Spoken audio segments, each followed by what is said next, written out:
Olá, queridos irmãos, eu sou o pastor Alexandre Dutra e esse é o nosso devocional diário. O título do nosso devocional de hoje é O Cidadão dos Céus e o nosso texto se encontra no Salmo de número 15.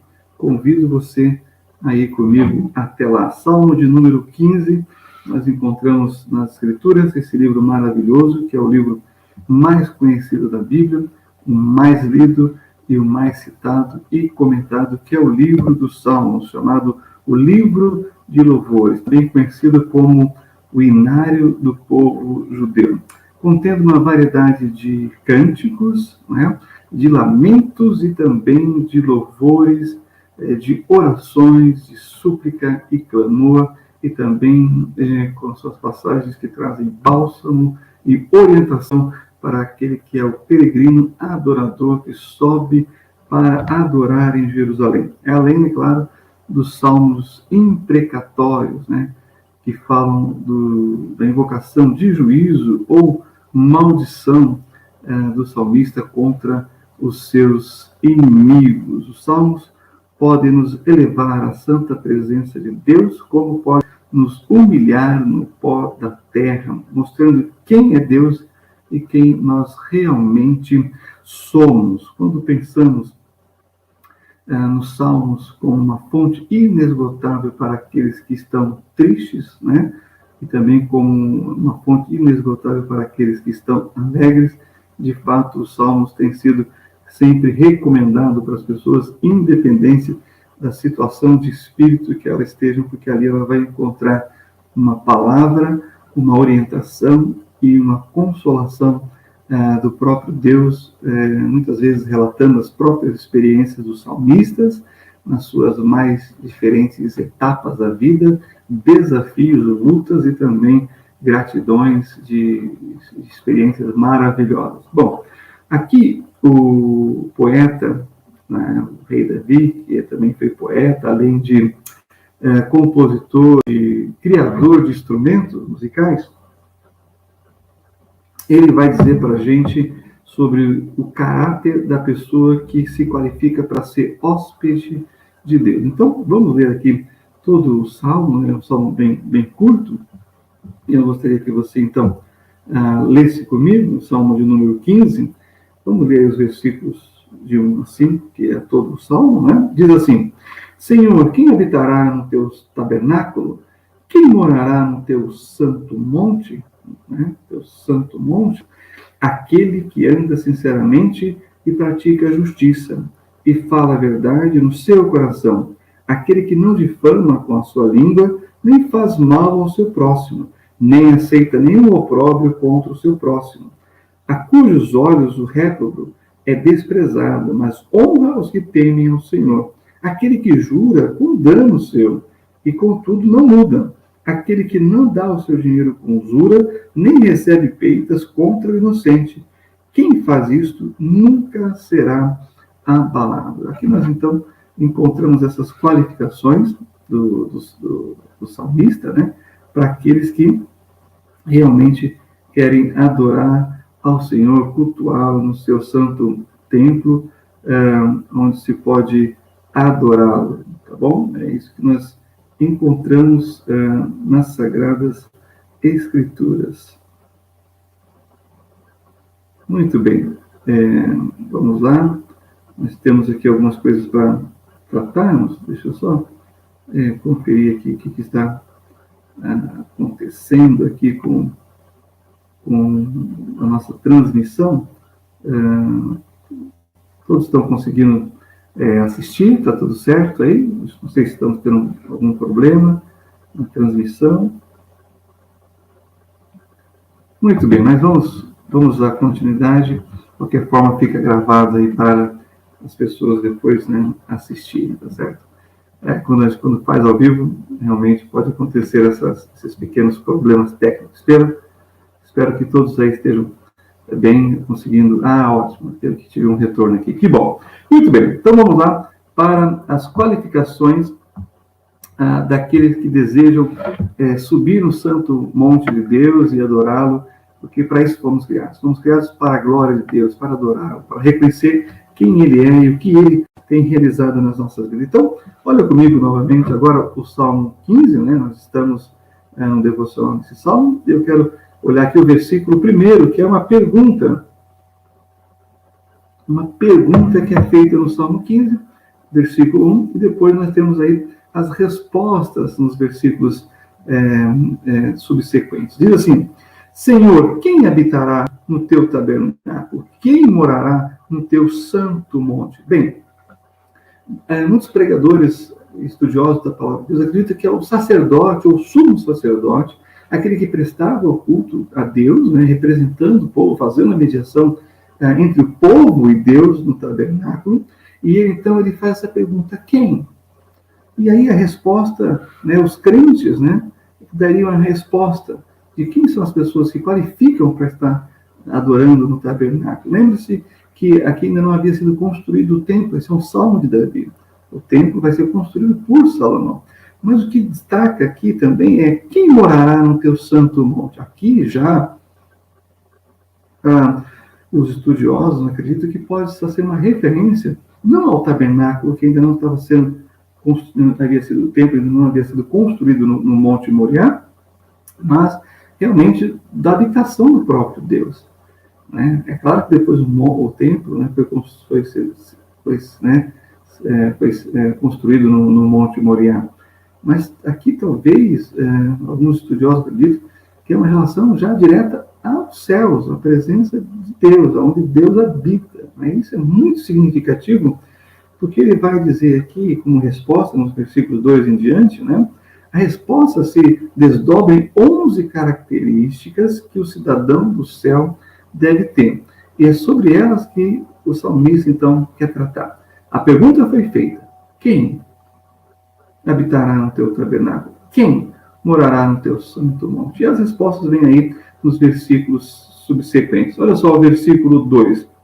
Aquele que anda sinceramente e pratica a justiça e fala a verdade no seu coração. Então, número 1, a sinceridade.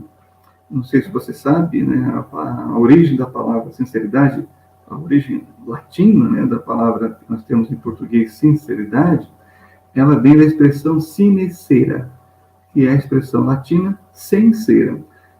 Porque alguns escultores, né, faziam suas esculturas de mármore, e quando havia uma trincadura, uma quebradura, eles preenchiam com cera. Mas com o passar do tempo, né, a cera, então, revelava-se e mostrava a trinca, a falha. Então, as pessoas passaram a comprar esculturas e dizer: olha, nós queremos uma escultura, mas sem cera, né, sem cera. E aí vem a palavra sinceridade, ou seja, uma palavra verdadeira, em que você expressa os seus sentimentos como é, sem dissimulação, sem engano, sem falsidade, sem mentira. E esse é o peso que nós temos na palavra em português para a palavra que o Senhor diz aqui no versículo 2, que para nós significa sinceridade. Né? Então, o primeiro aspecto é a sinceridade. Não dá para se aproximar de Deus achando que você pode enganá-lo em relação aos seus sentimentos. Não. Deus é o Deus que ouve as palavras, mas conhece a mente humana e sonda o coração. Então, não dá para enganar Deus. Então, se você pretende estar no céu de Deus, no Monte Santo, adorando no seu tabernáculo, você tem que ter sinceridade no seu coração. Mas não só sinceridade em relação a Deus. O desafio aqui também é para termos sinceridade em relação às outras pessoas. Em segundo lugar, pratica a justiça. Faça o certo. Faça as coisas certas, né, como deve ser, que as coisas darão certo. Faça o errado e as coisas darão errado. Não se iluda. Se você quer realmente que as coisas dê certo, faça aquilo que é certo. Por isso ele diz: pratica a justiça, aquilo que é justo, aquilo que é certo, aquilo que é correto. É isso que nós devemos buscar, é isso que você deve praticar. E aí na terceira parte diz: falar a verdade, falar verazmente. A boca fala do que o coração está cheio. Não é aquela verdade simples, né, nua e crua, mas é aquilo que realmente está no seu coração. Assim como a sinceridade, a verdade é sua parceira. Agora, quando se diz a verdade, também tem um jeito certo de se dizer a verdade, de um jeito que produza o efeito que você deseja, que é o bem-estar da pessoa, que é a orientação correta, que é a orientação certa para aquilo que é verdadeiro, tá bom? E aí o versículo 3, né, vai acrescentar para a gente mais algumas características. Olha só o que diz o versículo 3. Aquele que não difama com a sua língua, nem faz mal ao seu próximo, nem aceita nenhum opróbrio contra o seu próximo.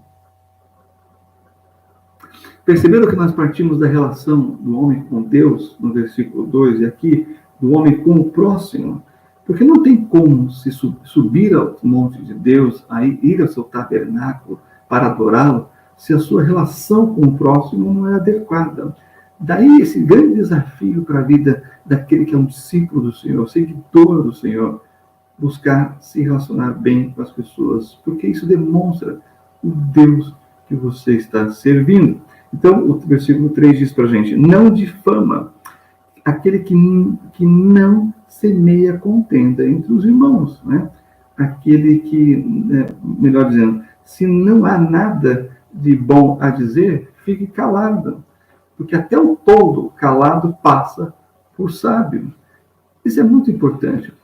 Se você não tem algo de bom para dizer da pessoa, não diga nada. O silêncio é a melhor palavra, é o melhor som que você pode emitir, né?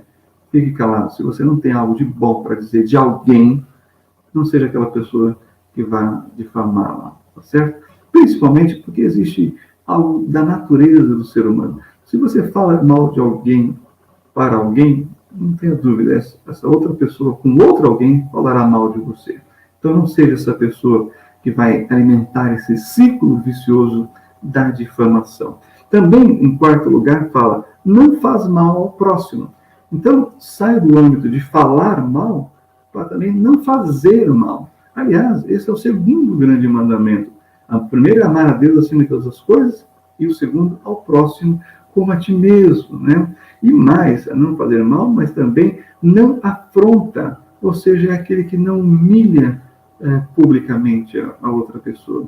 Às vezes, essa é a vontade, às vezes, esse é o desejo do coração, mas ao fazer isso, ao expor a pessoa publicamente, humilhando-a, você acaba semeando no seu coração o rancor, a amargura, o ódio, e a pessoa vai usar isso na oportunidade que ela tiver. Então, não faça isso.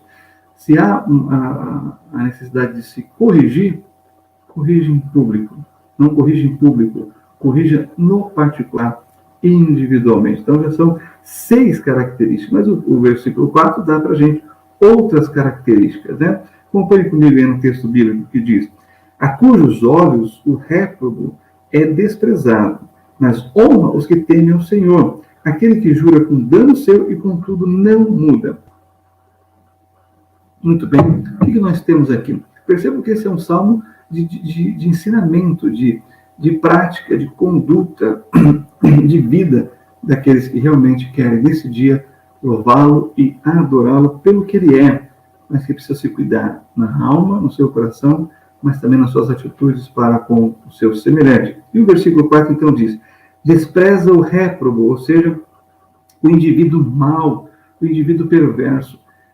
Como o Salmo 1 vai dizer, você não deve estar com essas pessoas, porque essas pessoas vão te envenenar com a sua maldade, com a sua malignidade, com a sua perversidade.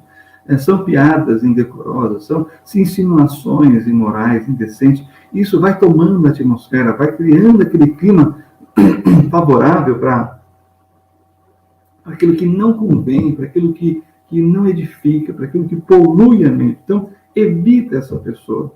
Essa pessoa não vai acrescentar na sua vida, mas busque pessoas que vão acrescentar na sua vida, que vão edificar o seu coração, a sua vida a cada dia. E diz aqui honra, né?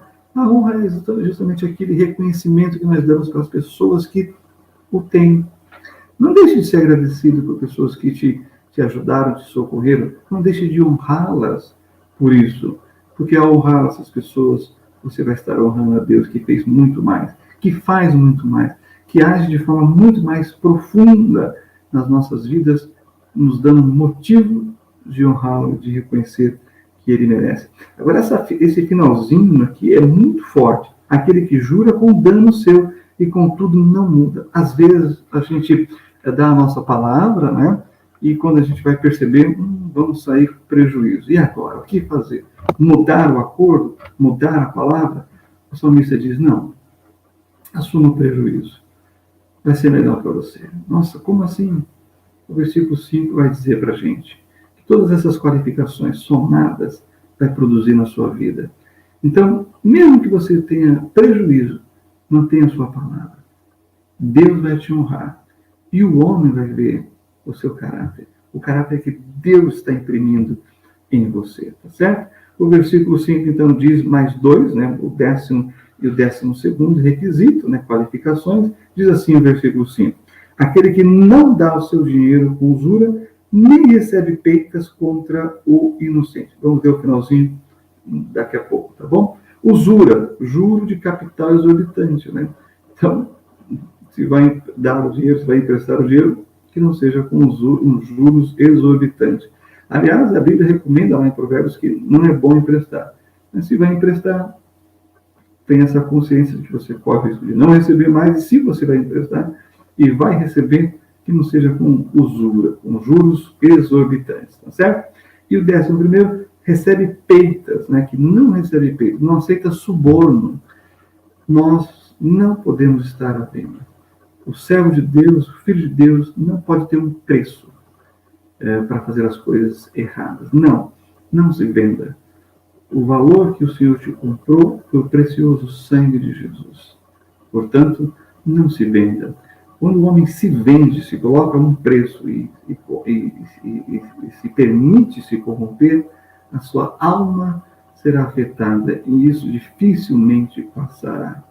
Haverá uma angústia de morte, porque toda noite, quando você colocar a cabeça no travesseiro para buscar um sono de paz, você não encontrará, porque você vai ter lá na sua mente e no seu coração, vendido. Não, o Filho de Deus não coloca preço, ele não se vende, ele não aceita suborno, ele não se corrompe, ele deve se manter íntegro e firme na presença do Senhor. Perceba que Deus tem um alto padrão para os seus filhos. Não digo que você deva buscar isso no mundo, mas você deve buscar isso naqueles que são de Deus. E ainda assim, muitas pessoas no mundo têm um caráter como esse. Quanto mais um filho de Deus, você encontra pessoas no mundo que vivem por esses princípios, quanto mais você sendo um filho de Deus. E ao ter essas características, buscar esses princípios de vida, a Bíblia diz assim no finalzinho, quem faz isto nunca será abalado. Você crê nisso? Nunca será abalado. Você será colocado na rocha, firmado na rocha, que é o Senhor.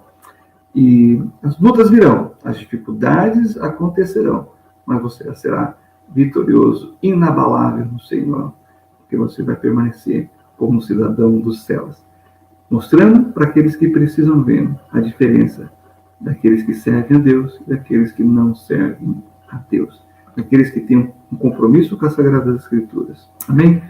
E essa palavra tenha abençoado o seu coração, e é claro, se esse devocional foi uma bênção para você, não deixe de compartilhá-lo com outras pessoas, não deixe de assinar o canal do Templo Batista de Indianópolis e também dar o seu like, o joinha e compartilhar. Com certeza vai ser uma bênção para outras pessoas. Talvez algumas pessoas do seu convívio possam estar em dúvida de como viver a vida cristã. E o Salmo 15 diz, o cidadão do céu vive assim. Isso vai ajudá-lo a fortalecê-lo, a firmá-lo na rocha para se manter nos seus compromissos com Deus e assim ser um cidadão dos céus. Poder subir ao Monte Santo de Deus e adorá-lo no seu tabernáculo.